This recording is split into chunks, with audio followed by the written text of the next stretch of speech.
Narito ang mga kinakailangan nating materials sa paggawa ng IM.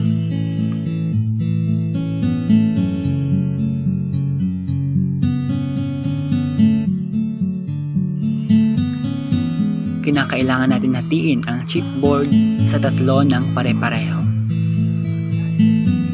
Pagkatapos nito, kunin natin ang dalawa dahil ito ang gagawin natin box. Ayan, itubi lang natin para magkurti siyang box. Pagkatapos nakabuo tayo ng dalawa, gumawa naman tayo ng pantakip sa ginawa natin box para magsilbing patigas. At pagkatapos naman ulit ay idikit natin ito gamit ang double-sided tape. Ayan.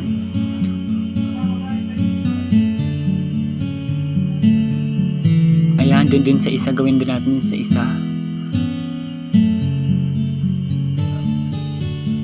Huwag pala natin kalimutang magtira ng isang open side kasi mamaya may purpose yun. Hatiin natin ang Manila paper sa dalawang bahagi. Ganun din ang gawin natin sa isa at pagkatapos ay pagdugsungin natin yung dalawa nating hinati gamit ang double-sided tape. Ayan, idikit natin ang bamboo sticks sa Manila paper gamit ang double-sided tape and then roll natin ito hanggang sa ganito ang maging resulta. Ilagay na natin ang roll na Manila paper sa loob ng kahon. Butasan muna natin ang kahon ng magkabilaan at ipasok natin ang roll na Manila paper sa loob nito.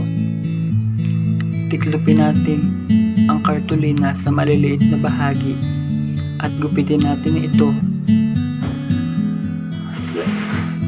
Idikit natin ito sa Manila paper gamit ang white glue.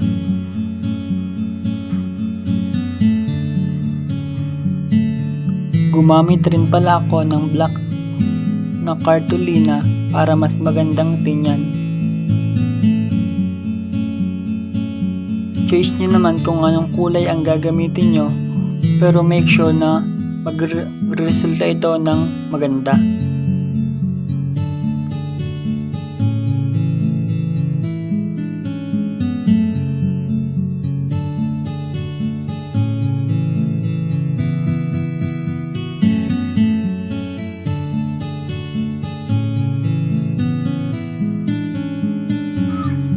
Ayan, sinod ko palang ginawa ay ginipit ko na yung ginawang pakpak.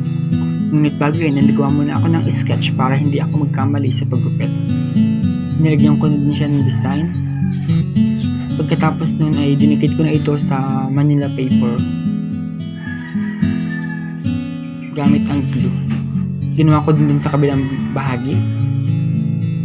Pagkatapos naman ito ay sinusog ko nga pala ng pentouch yung ginawa kong design kanina para mas malinaw at pagkatapos naman yan ay nagkulay din ako para lumitaw talaga yung pagka-butterfly niya. Balance pala yung ginawa kong kulay. And after that, isinulat ko na rin pala yung nilalaman o content ng lesson sa Manila paper gamit ang pentouch at gumamit din pala ako ng pang-highlight dyan para gawing design. Nag-drawing rin pala ako ng body ng butterfly at kinulayan ko lang ito para magmukhang kulay ng paru-paro. Ito po ang aking instructional material na buo. Ito po ay may design ng paru-paro at ganitong uri po. At ito nyo, ang aking napili sapagkat naniniwala po ako makikita-kita ko ito ang aking pagiging malikhain at naniniwala din po akong makakatulong ito upang makuha at naikalat ang mga atensyon ng aking mga magiging mag-aaral. Dahil sa maghihiwan po ito ng curiosity sa kanilang isipan sa kung paano ko ito gagamitin sa magaganap naming talakayan.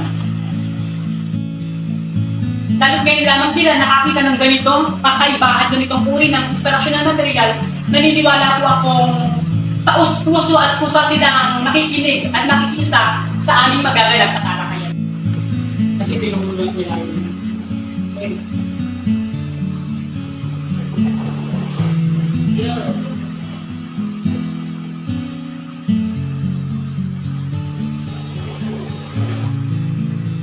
Narito po ang kabuuan ng aking instructional material. Maraming salamat.